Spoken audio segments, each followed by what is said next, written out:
how do we handle the situation where we want the government and the citizen to interact, especially in the issue of governance?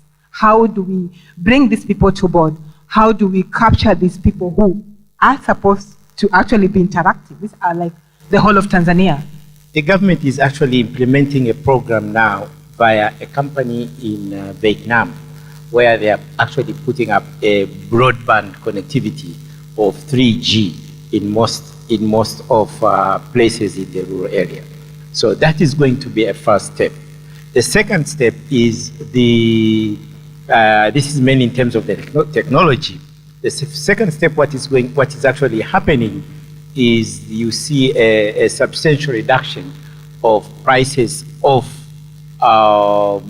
smartphones, which means then it should be possible to have more people actually connected using internet than before. So it's just a matter of few months you will see this. I'm sure before the end of the year you will see more and more people using those ones. Dr. Defenso, one of the things which came out and strongly, I think, even in the earlier speech and presentation, is the issue of I am aware, but I won't use it, especially in e-government, that we have this wonderful e-strategy where the government has the one-stop or center where you can seek information, you can inquire for information, but we are just not using it. We are actually 60% of people who are connected to the internet are on social media. I mean, any take from that?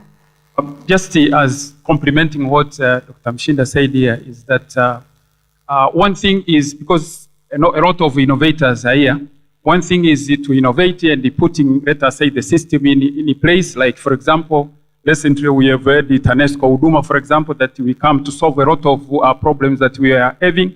But the other thing is the users. And you are talking about awareness. So I think awareness is one of the barriers that we are still having, because, for example, Dr. Mshinda here mentioned about all this infrastructure that we are expecting to put in place. But as we speak, we are already having infrastructure, actually. There are several things that are already available, but how much are being used? Then in that case, therefore, we need ERSO. Apart from innovation point of view, we also need to not only to focus on developing systems, but also focusing on which means we can be able to use to make people aware. Thank you. Thank you, Dr. Sana.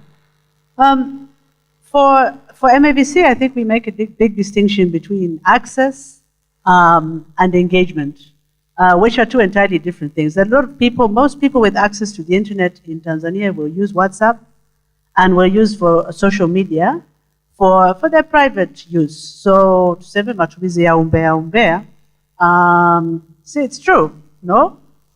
They will not use it to go to e-governance websites. But we also have to recognize that there are a lot of very good reasons for citizens not to engage with technology, which have nothing to do with their access to that technology. And a lot of these citizens who are not engaging are non-urban people from rural areas, women, and our low-income groups. The average tech user all over the world, and certainly in Tanzania, is an urban male from at least middle-class income. Look around you to just confirm that. So we really have to have a discussion with that goes about this, that goes beyond saying people will catch up, because people don't. Technology is a tool that goes hand in hand with the human, let's say, the human interaction around it. If I can have access to government information online, but if government is not ready to engage with me, I will not use it. And also, a gentleman on an earlier panel was talking about the issue of expectations beyond reality. Those are there on both sides. We expect citizens to be willing to engage. Often, they are not willing to engage. Also because citizens have very, very high expectations of service delivery.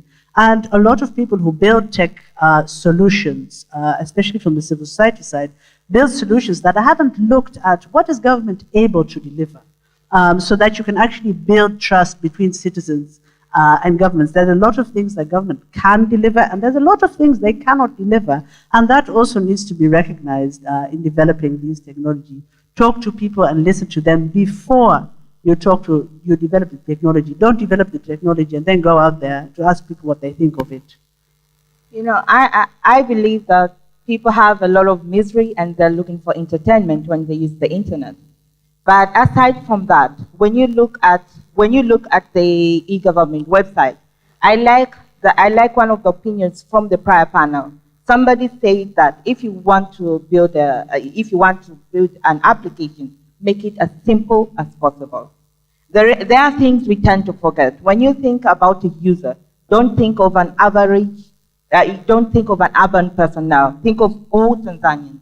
And when you're thinking about all Tanzanians, the thing usually, whatever application you are building, is usually irrelevant to others because once they open it, it's not that easy for them to use. Tanzanians are connected to the internet by promotion. Mobile companies. What do they promote? They promote WhatsApp and Facebook. So it's a good thing that they are promoting. A lot of Tanzanians are using those applications. That's a really good thing. But what do we do to make sure that the Tanzanians get to know their applications of which they can benefit from?